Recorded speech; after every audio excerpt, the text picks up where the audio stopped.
It's Sunday school. Welcome to Sunday school here at Sacramento Abbey. We're trying to think of a better name than Sacramento Abbey, but Sacramento is pretty a cool word anyway. Anyway, it is Sunday school. Let's take our seats and quiet down. Let's talk about angels and demons. As a matter of fact, we're still reading from Angels, Demons, and Gods of the New Millennium. We're on the chapter Qabalah Zen of the West, and we're just about ready to finish it up, as a matter of fact. But the reason I've got this tarot card up here is because, just to remind you that there are 36 small cards in the tarot. Yes, 36. The 2s through 10s of the 4 suits. And they are easily allotted to the 36 decans, or periods of 10 degrees in the zodiacal year. So, the 8 of discs would get the first decan, or the first 10 degrees of Virgo, which we're in right now. Happy Virgo, everybody. It's time to criticize everybody and be so neat that you're irritating.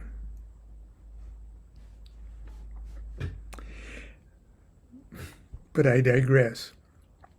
Now, there are 72 angels or spirits or demons of the Goetia. And they're allotted by one for the day and one for the night.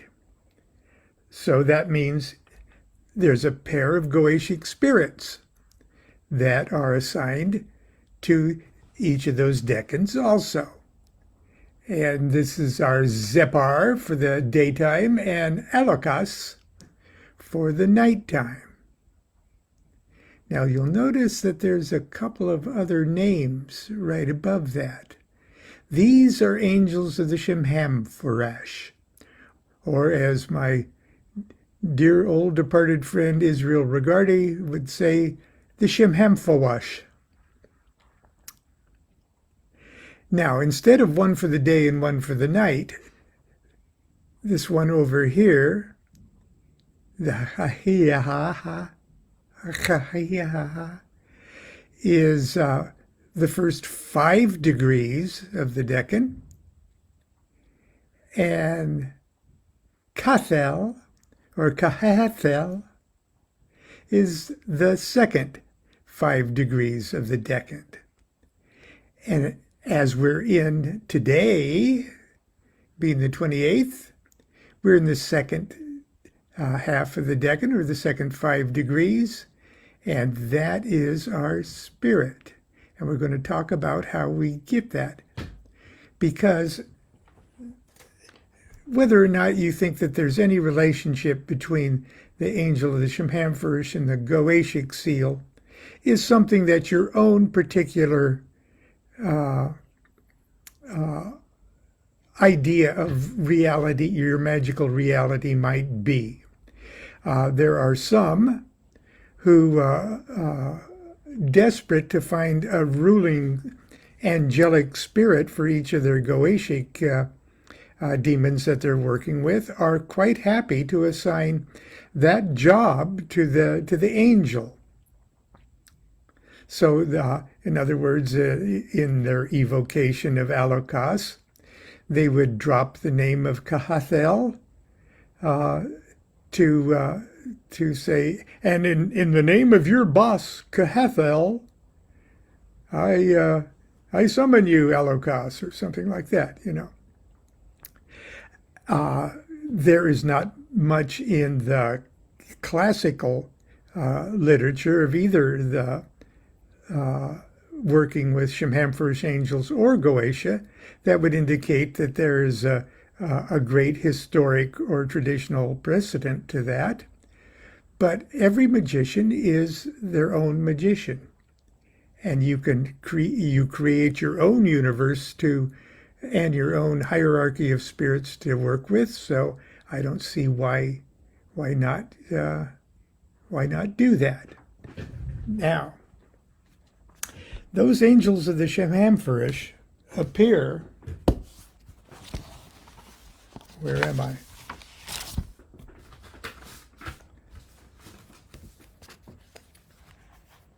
Anyway, I'm going to read about it right now, and we're going to talk about it right now. Why listen to Lon babble on when you can listen to Lon read Lon babbling on?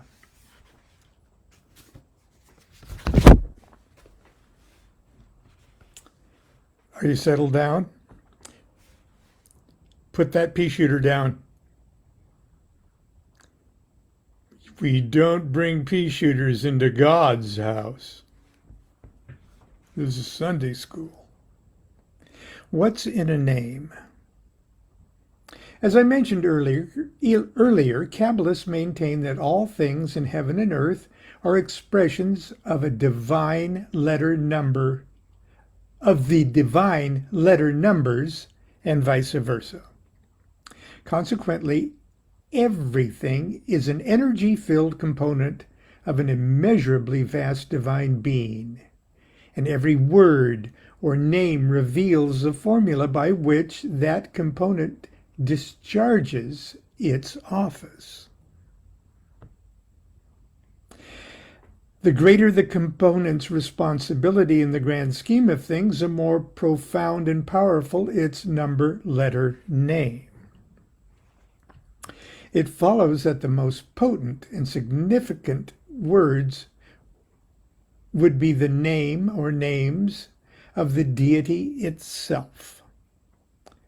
God is referred to in many names in the Bible.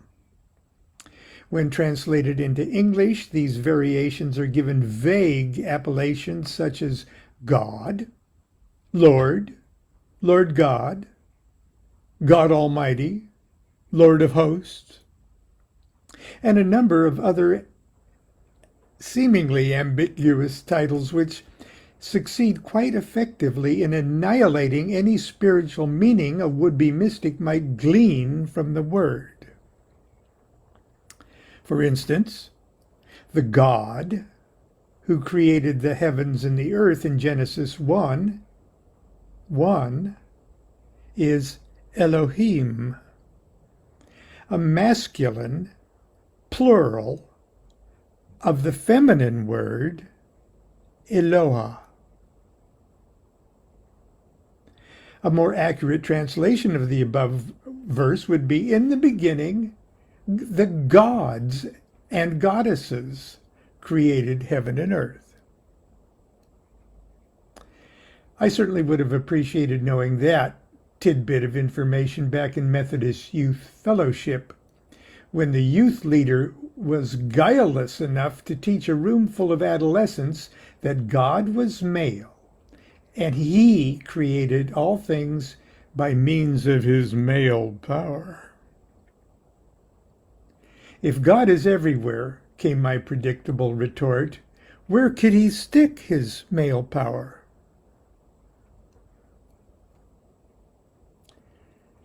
To the back of the room, Lonnie. The supreme Kabbalistic name of God is the ineffable four-letter word Yod He Vav He.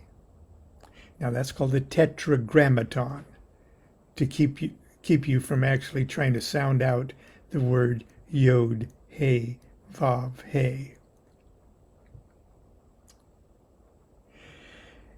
It's pronounced Jehovah by the profane, Europeans anyways, German, and referred to in Kabbalistic literature as the Tetragrammaton. All creation, from the highest heaven to the lowest hell, is a projection issuing from this deity. The individual letters of Tetragrammaton represent the four most fundamental aspects of creation: all matter, energy and consciousness can be categorized under these 4 headings. This fourfold division is depicted as 4 descending worlds: Atzilith, Braya, Yetzirah, and Asaya, through which the will of the deity is transmitted down to the material plane via a Byzantine chain of command and a hierarchy of divine names, archangels, angels, and spirits. Now, if it tickles your sense of wonder to think of this celestial pecking order as objective beings with halos and feathers who live their lives and discharge their duties like heavenly stockbrokers, that's perfectly fine. In fact, that's precisely the attitude of the ceremonial magician, who plies his or her craft by transforming subjective abstractions into objective realities. Nevertheless, when we talk about divine names or angels or archangels, we're really talking about an ordered hierarchy of natural energies and forces. For example, we could say that the law of gravity is a great archangel, whose dominion throughout the cosmos is unimaginably universal. The archangel Gravity rules a host of angels, residing in the next lower world, who can only function within the strict disciplines of the law of gravity, and who are responsible for more specific gravitational duties. Some angels might cause the stars and galaxies to revolve around the center point, or to be responsible for the unique behavior of black holes. Under the jurisdiction of each angel, and residing in the lowest of the 4 Kabbalistic worlds, are the countless intelligences and spirits. These are cosmic detail men of the phenomenal universe, who execute the most specific jobs, from ocean tides to falling apples. And they do it to determine the winner of a soapbox derby. And in my footnotes, I say angels under the rulership of Archangel Gravity might have names like attract, or pull, or tug. And spirits and intelligences under the angels attract, pull, or tug might have more specific names like drop, fall, tumble, sag, droop, slip, slide, decay, descend, succumb, decline, regress, swag, dip, incline, settle, sink, plunge, or plummet. Plumetail.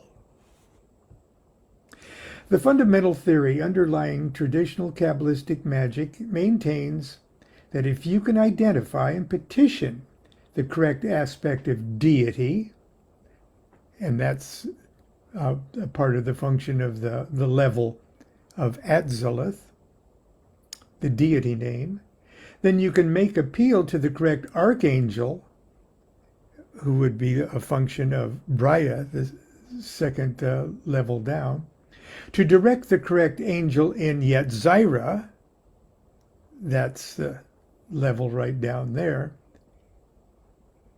to direct the correct spirit in Asaya, that's the lowest one, to do your bidding. This cosmic name-dropping may seem rather primitive and superstitious, but it's an excellent way to train our minds to constantly be aware of a greater reality beyond all we perceive. Divine name, archangel, angel, spirit.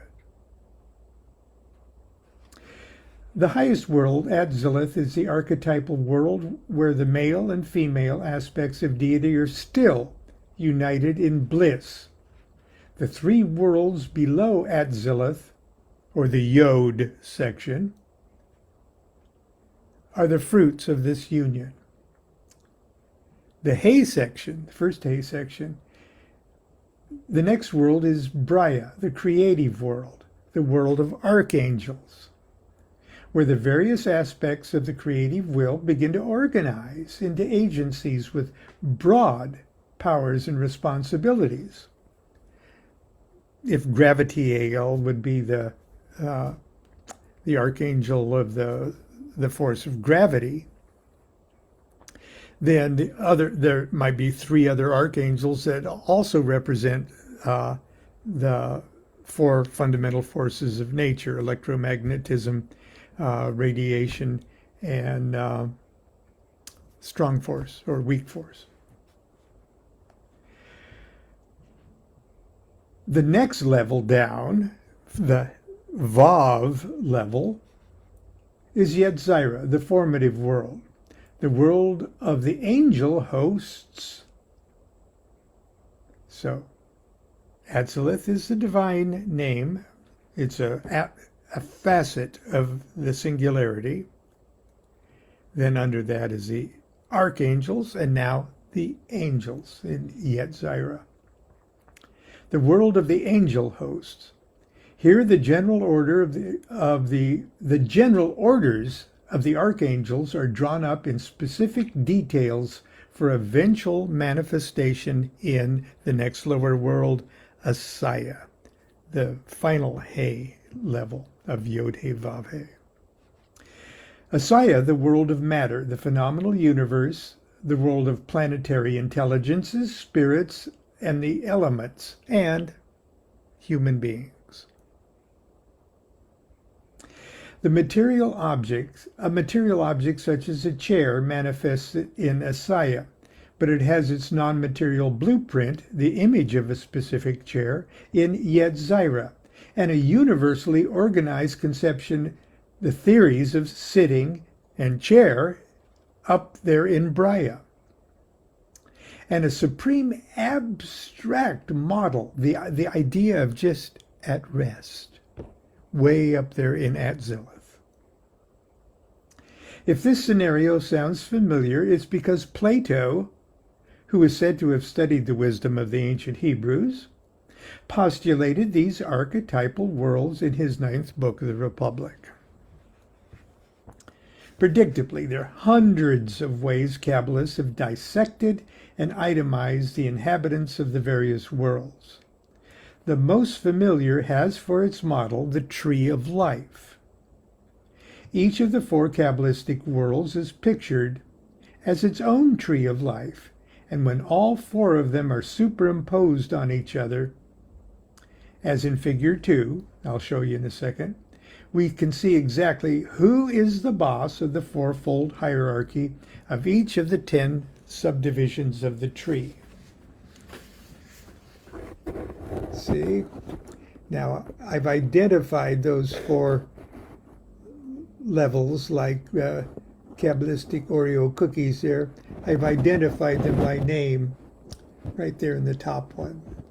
See, there's the name for Atzilith, Braya, Yetzirah, and Asaya of each of them. And if you had this book, you would have this diagram right at hand. And you'd open it up. Oh, thank you, Lon, for doing that.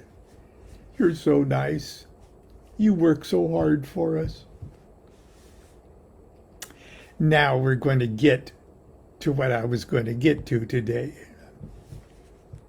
Have another sip of coffee. The Shem Ha-Mephorash. Shem Hampharash. One of the most impressive displays of Kabbalistic gymnastics is an elaborate dissection of the Tetragrammaton called Shem HaMephorash, the divided name. Based upon the 4 letters of the great name Yod He Vav He, it is one of the finest examples of how Kabbalists develop new ways of viewing the dynamics of the universe and identify the spiritual agencies who run the machinery. After exhausting all the tricks of Gematria, Notericon, and Temora to harvest spiritual enlightenment from the great name, it occurred to some bright Kabbalist to arrange the four letters in the form of a Pythagorean tetractix. There it is. Okay. You go Yod, Yod He, Vav He, Yod He Vav He, Ragmop. So Yod He Vav He is a 26, but when you put it under a weird microscope like that and add those letters together, there's 72. So 72 is an expression, a more detailed expression of the 26 of Yod He Vav He. That's how these guys think.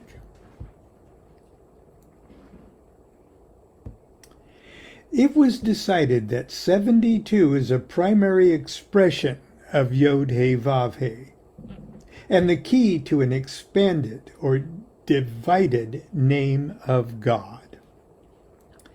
Now, there are 72 quinaries, or groups of 5 degrees in the zodiac, and each of those periods of 5 degrees represents approximately 5 days of the year.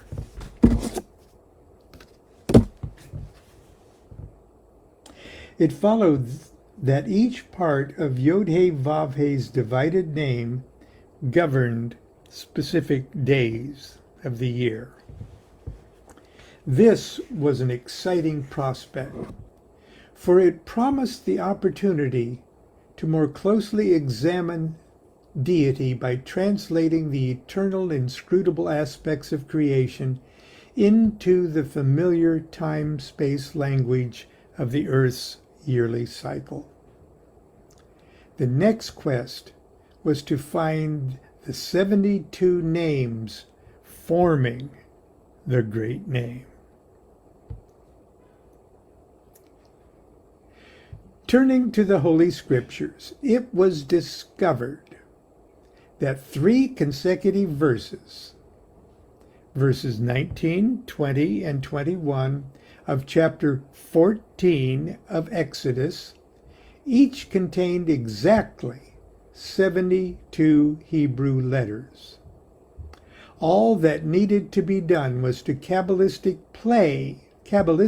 play with these 3 verses until they yielded the 72 holy names, or actually the pronunciation of a giant name of 72 parts.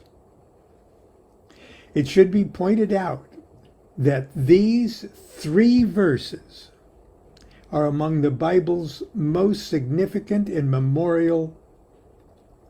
It should be pointed out that these 3 verses are among the most significant and memorable of the entire Bible. Not only did they make Charlton Heston an immortal icon of American cinema, they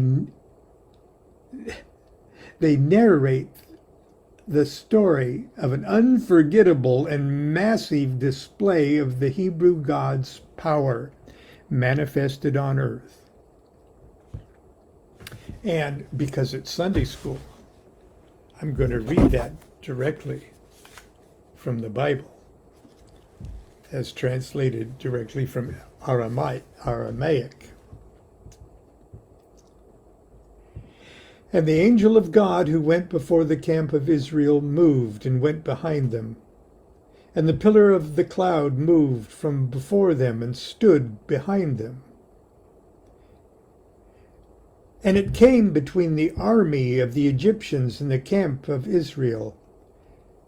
And it was cloudy and dark all the night, but it gave light all the night to the children of Israel, so that they could not draw near one to another all night. And Moses lifted up his hand over the sea, and the Lord caused the sea to go back by a strong east wind all that night, and made the sea dry land, and the waters were divided. And as Charlton Heston would say, talking about the massive omnipotent power of Yod-Heh-Vav-Heh. I'm going to do it, dear. Behold his mighty hand. Okay, you forget all sorts of other things in the Bible. You forget all sorts of details of Jacob's ass and Joseph's cup and shit like that.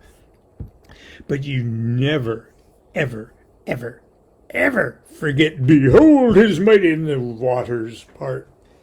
It's the most memorable section. Those 3 verses in Hebrew each have 72 letters. Back to back. 72, 72, 72. They must have given somebody the job of counting every letter. This was before television. They had a lot more time on their hands.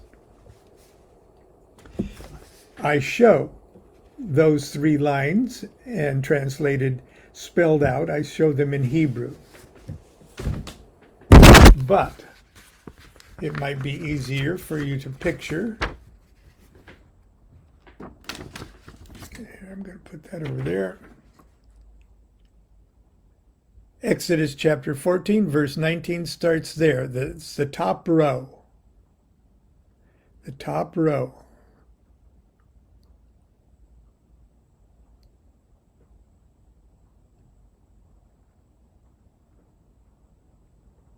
Okay. And verse 20 starts here. Now it snakes around, and you read it in this direction for that middle row.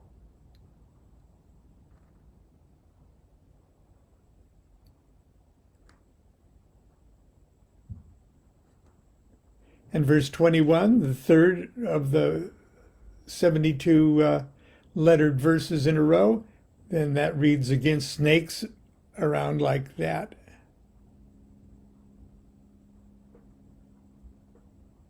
And finishes off right there. Now, okay, so that makes giving us 72 columns. Now, right below that in that red thing, you see it says MVH. Well, that's sort of the English version of Mem, Vav, Mem. MVM, excuse me. Now, you'll notice in that white section, there's an IH or an AL. Those are angelic suffixes.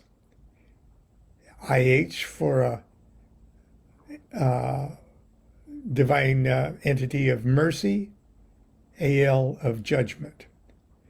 But these 3 letters, okay, are a facet of deity, of Yod-Heh-Vav-Heh. Okay, it's Yod-Heh-Vav-Heh looked under a microscope to see its first split up into 72. Table 3, which I just showed you, illustrates how these 3 verses are manipulated to reveal 72 names of God. Verse 19 is written normally from right to left. Verse 20 then placed directly beneath 19, written from left to right. Finally, verse 21 is placed directly beneath verse 20. Written from right to left, the 72 3-letter names of God are now revealed in 72 columns formed by this arrangement. Starting from the far right and reading down, we have the names VHV, ILI, SIT, OLM, etc. Naturally, in order to serve as a conduit and execute the will of each of the 3-letter names of God, there must be an angel to transmit the specific energy inherent in each of those aspects of deity. The names of the 72 angels of the Shem HaMephorash are determined by simply adding one of 2 angelic suffixes to the end of the 3-letter names of God. IH to indicate an angel of mercy, or AL to indicate an angel of judgment. The angel of VHV is now, the angel of the God name VHV is now VHVIH, commonly rendered Vahuya. ILI's angel's name is ILIAL, Ilial. Table 3 between 20 and 21 details this process and shows the degrees of the zodiac and small cards of the tarot ruled by the god names and the angels of the Shimhamfurish. Okay, I'll just give you one more little peek of that. The brand new edition of Tarot of Ceremonial Magic that's coming out soon, Tarot of Ceremonial Magic, will have this chart, a signed copy of this chart, as a matter of fact, an autographed copy of this chart as part of the deal. Okay, so you can see how we've got the angels of the Goetia and the tarot cards, small cards of the tarot.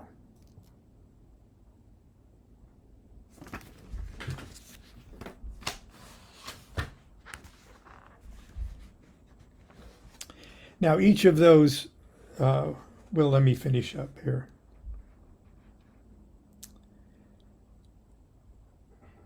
Also shown on table 3 are the 72 demons of the Goetia. These infernal spirits, while not directly associated by tradition with the angels of the Shimhamfurish, are nevertheless associated in pairs to the 36 decans of the zodiac. Many modern practitioners of Goetic magic, as I said earlier, see this relationship as significant and operate quite successfully under the assumption that the angels of the Shimhamfurish serve as divine governors of their infernal counterparts. This logic is not without merit, for the hierarchical rulership of the Goetic spirits has always been ambiguous. At least the scholarship and technology is very confusing and open to broad speculation. I'll talk more about Goetia in Chapter 7.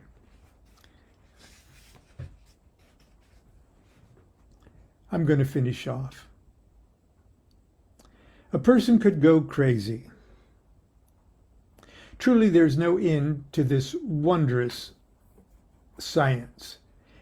And when the skeptic sneers, with all these methods, one ought to be able to make everything out of nothing. The Kabbalist smiles back, the sublime retort, with these methods, one did make everything out of nothing.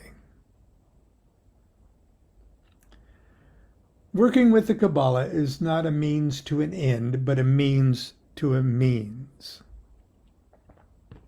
As recondite as one's Kabbalistic discoveries in Gematria, Notarikon, Temura might be, they can just as easily be dismantled and refuted by employing the exact same techniques and logic.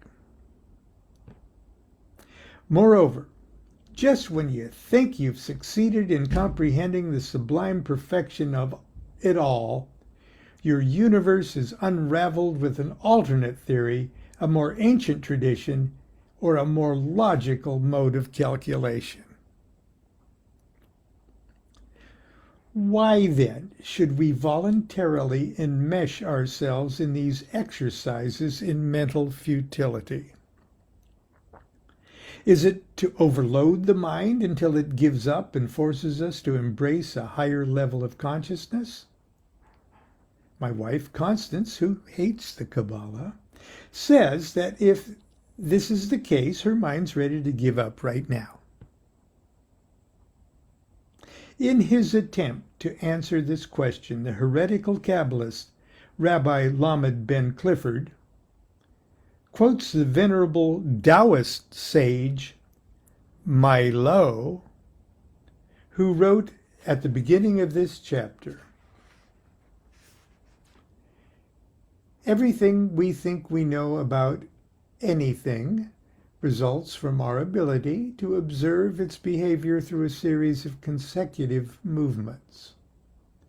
For this reason, the Tao is called the Way, and is said to reside in the motion rather than that which is moved.